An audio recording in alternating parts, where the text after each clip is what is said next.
Spoiler alert, yes, it's very long lasting. It smells super luxurious, it smells super expensive, truly stunning perfume. And every time I wore it, I got compliments. This is not a cheap fragrance, but it's worth every single penny.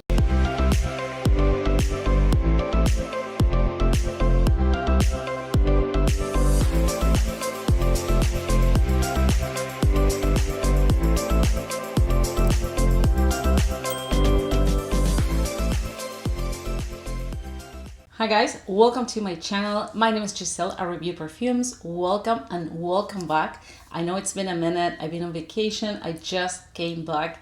And first of all, I have to apologize because I didn't have time to film beforehand. So I left you guys hanging without anything to watch. But here I am, I just came back as I said, and today I'm going to talk about transitional fragrances from summer to fall. By the way, can you believe that summer is almost over? I cannot believe it. You know what? I've always been a winter type of person. I've always loved winter, but over the years, I live in different places where temperatures were always super duper cold, long winters, and I'm done with the cold weather. So if you can relate to that, you know what I'm talking about. Now, as I said, today I want to share with you guys a few fragrances that I think are perfect for this time of year. So if you want to hear more about them, let's dive in. So the first fragrance I have on my list today is Thé Noir by Labo. I adore this fragrance. I think it's perfect for this time of year. Let me test it on the strip here. Oh my god, I love this perfume so much. It's so addictive. This fragrance has, I would say the star of the show here is the fig, at least in the opening. This fragrance is so beautiful. It's so good. This fragrance, guys, opens very smooth but bright at the same time. It's like a fresh, creamy, fruity sweetness. And it comes from the fig. We have a very prominent fig note in the opening. Fig adds a lot of creaminess to fragrances and makes them very smooth. And mind you, fig is one of those notes I can't get along with. I don't like fig in fragrances. I do like fig leaf, but here we have fig, like the fruit. And usually I don't like fig fragrances, fig forward fragrances. This one and a few others I have in my collection are exceptions. In this particular case, I'm loving the fig because it adds a lot of creaminess. It's like a slightly bitter, sweet type of creaminess. It kind of balances any possible excessive sweetness that the fragrance could have, but it's absolutely beautiful. This is actually a very creamy, sweet type of fragrance. It's not creamy like coconut, for example. It's a completely different type of creaminess. It's like a creamy, bitter sweetness type of thing. It's a very rare perfume. It does smell like tea, but not any tea. To me, it smells like oolong tea, which is slightly smoky, and you will get a little bit of that smokiness in the dry down. It's rich, musky, woodsy. It's very leafy. Think about tea leaves instead of the tea bag. It's perfection. It's a day or nighttime type of scent. Very mass appealing, very safe. This is really one of the safest fragrances you can buy, even as a gift.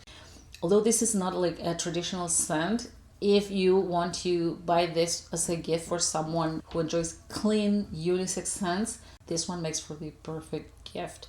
It's really beautiful, very unique. It lasts about 6 hours on my skin with matte projection. I love it. I think that this is a perfect day-night type of scent. I also think this is like an intimate type of fragrance. After a couple hours, it becomes a skin scent. It sits close to the skin. However, when people come close to you, they'll be able to smell it. It's not the type of scent that blends into your skin to a point that it's not even noticeable. No, it's not that case. People notice this fragrance. I'm always complimented every time I wear it. In fact, I took it to my tropical vacation, and every time I wore it, I got compliments. It seems that 𝙧𝗥𝗔𝗡𝗏, it's very beautiful, very sheer, and it lingers in the air every step of your way. It's a really pretty fragrance. It's also very mysterious. The dry down to me is magical, and it is where you get a little bit of that smokiness, the tea smokiness I was talking about. It's also very velvety, very smooth. very cozy, very enveloping. And although this is a day or nighttime type of scent, I think if you go a little bit extra with the spritzes, it could be the perfect date-night scent. And another thing I forgot to mention is that although we have a bright opening, the dry down is rich, it's woodsy, it's smoky. And I think for that reason, it's perfect for this time of year.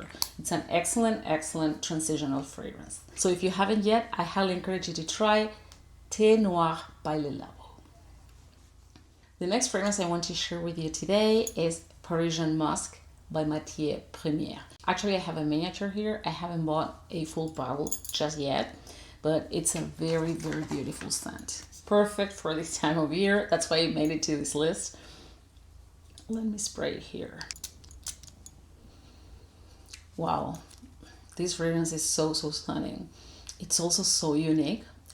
The only fragrance I can compare this with, and if you know me, I usually don't like to make comparisons because it's something very personal. And as content creators, we have to be careful because if we say this fragrance reminds me of this or that, then people go buy it and then they complain because they say, oh no, I bought this fragrance based on whomever said that and they said it was similar to XYZ and it couldn't be more different.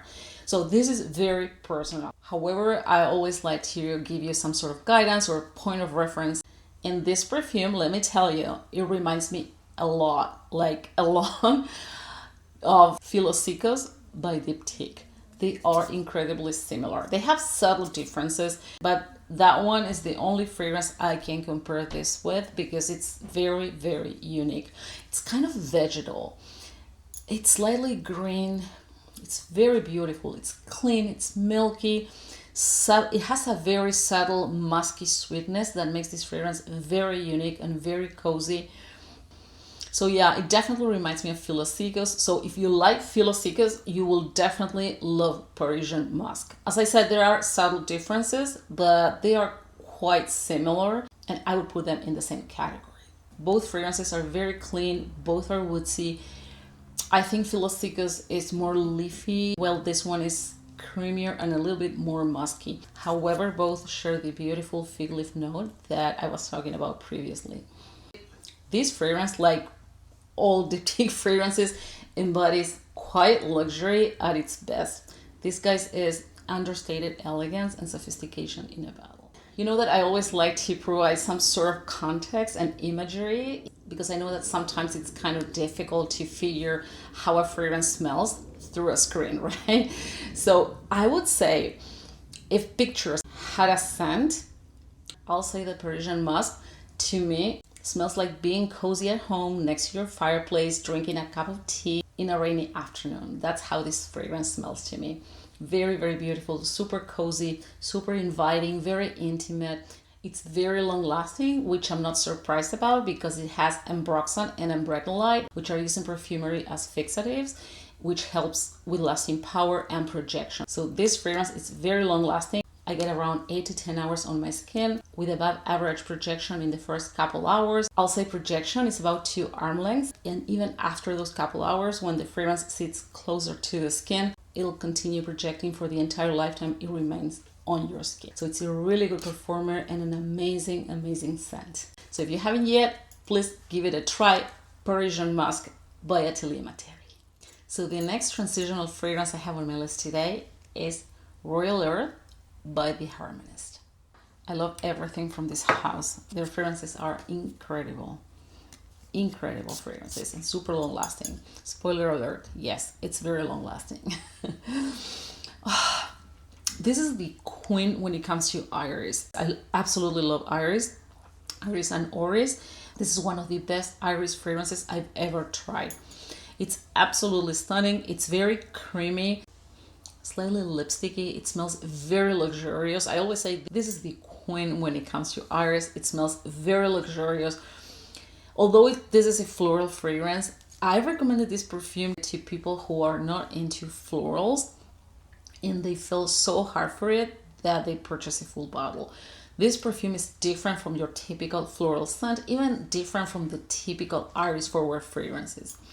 It has a very beautiful, sweet creaminess. It is a very creamy fragrance. I would say pretty buttery. It has carrot seeds. 𝗧𝗧𝗏 is a note that it's used in perfumery to sub for oris. The oris, which is the root of the iris, it's extremely expensive, and it's very buttery, very creamy, extremely creamy and buttery. And I think this is what 𝗧𝗧𝗏s are mimicking here. This perfume is extremely creamy. I remember the first time, without knowing the notes, the first time I smelled this fragrance, I thought it had oris front and center. It's very prominent, and it's so buttery, so velvety, that I thought it was oris. But no, it has iris and 𝗧𝗧𝗏, among other beautiful notes, like angelica, heliotrope, neroli. And it has a very beautiful, creamy, woodsy base with sandalwood, tonka, and vetiver. Truly stunning perfume.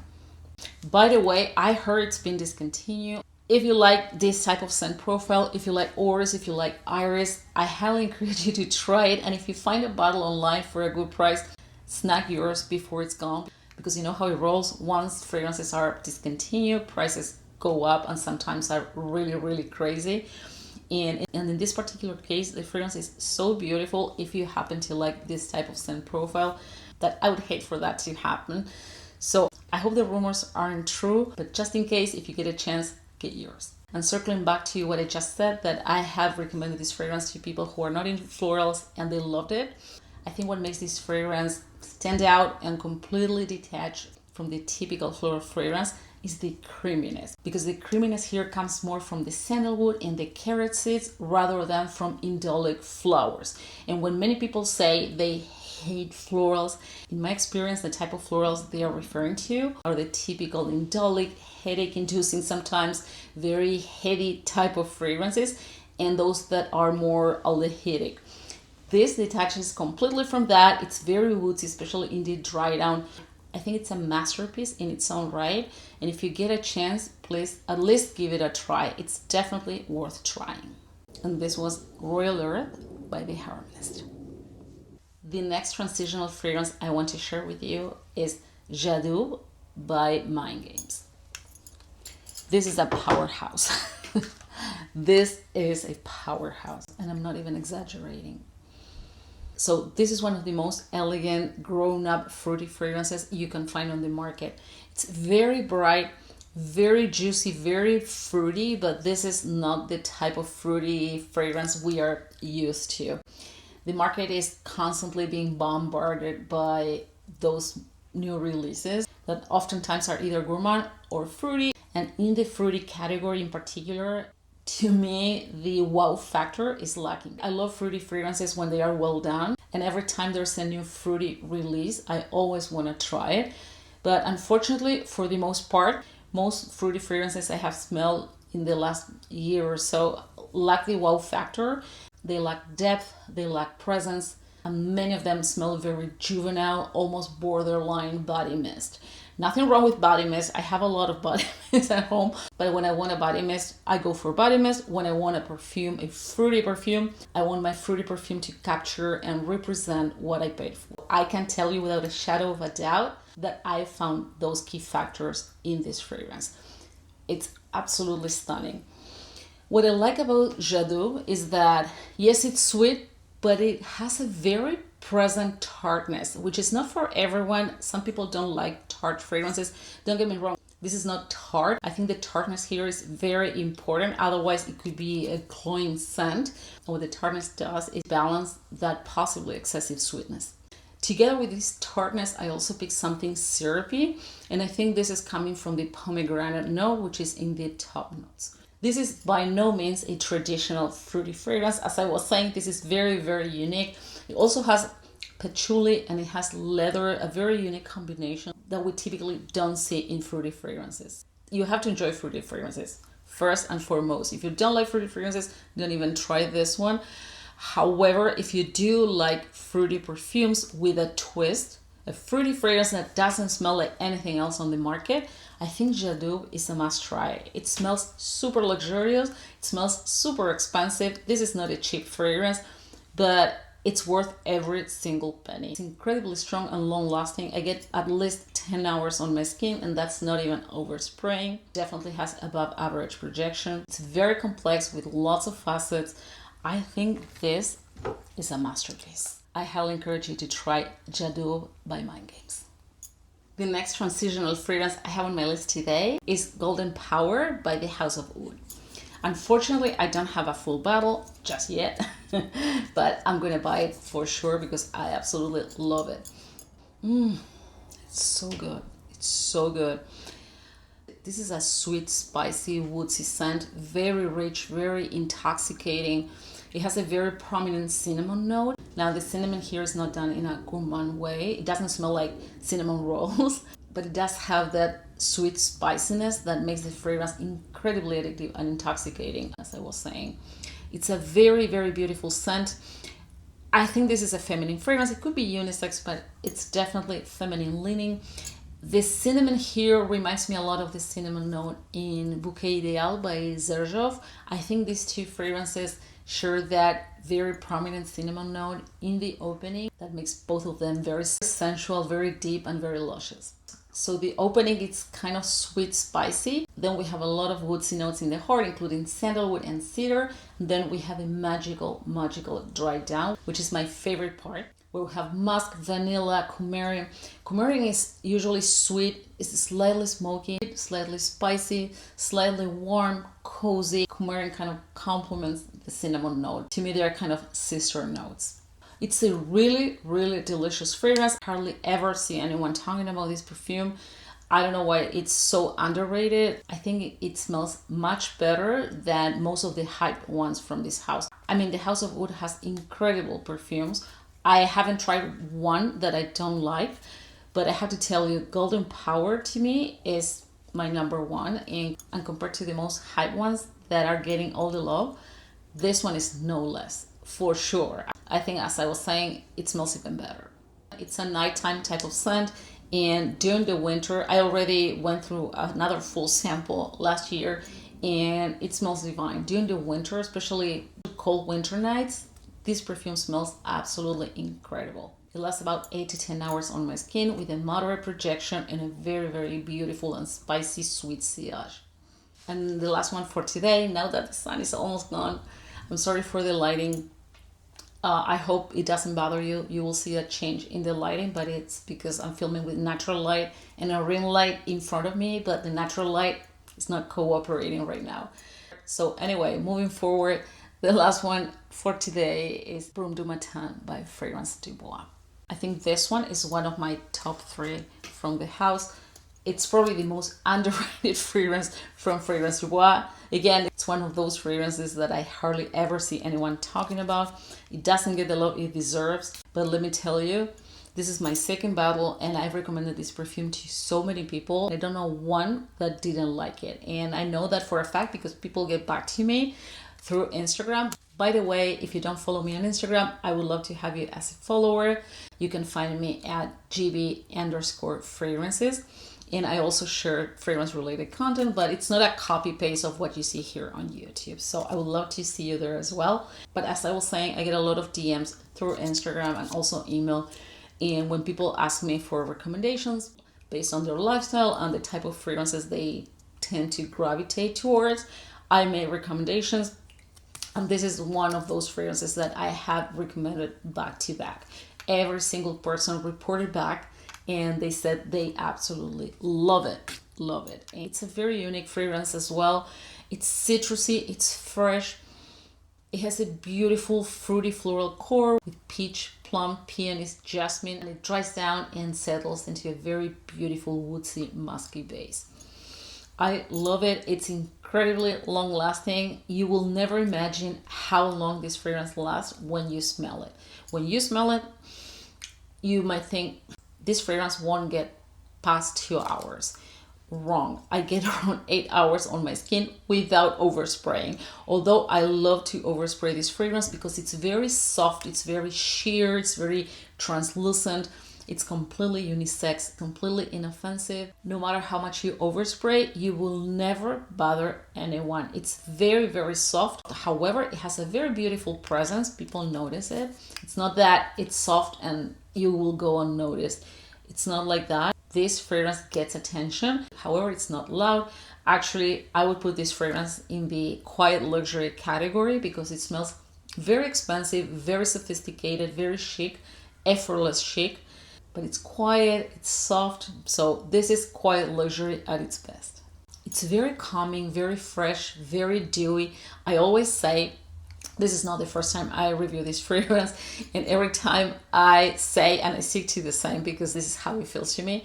This perfume reminds me of dewy grass early in the morning. It's so invigorating, so energizing, refreshing.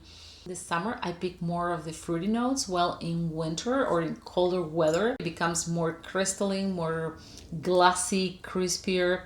Absolutely beautiful. It's also slightly green, but fresh green, not herbaceous or vegetal. This fragrance doesn't smell vegetal, so don't worry about that, because I know that herbaceous fragrances for some people are a turnoff because they lean more masculine. They are borderline fougères. Fougère fragrances are oftentimes herbaceous and very aromatic. So this is more grassy, as I was saying. It's neither vegetal nor herbaceous. However, it does have a green, a very subtle green component that I associate more with grass rather than with aromatic nuances. It's very elegant, very long lasting, very chic, as I was saying, and it's a perfect transitional fragrance. And this was Brume du Matin by Fragrance du Bois. So this was today's video. Thank you so much, guys, for joining me today. I hope you enjoy my content, and if you're new here and you haven't subscribed yet, I'll be very grateful if you subscribe to my channel, and please don't forget to hit the bell icon so you won't miss my upcoming videos. Stay safe, and I'll see you in the next one. Bye bye.